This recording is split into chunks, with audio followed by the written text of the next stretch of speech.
उबाल लीजिए ताकि सभी फ्लेवर्स अच्छे से मिक्स हो जाएं।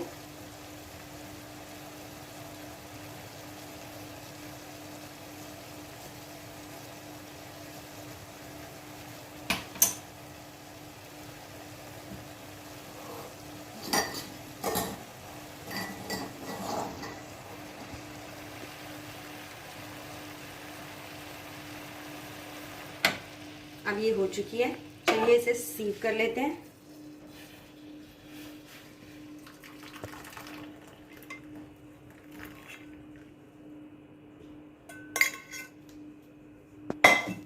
इस स्टेज पे आपको इसमें नींबू ऐड करना है।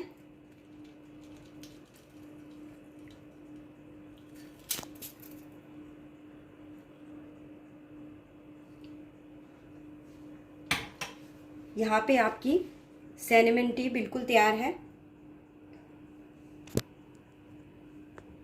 आप देख सकते हैं। Thank you so much for watching.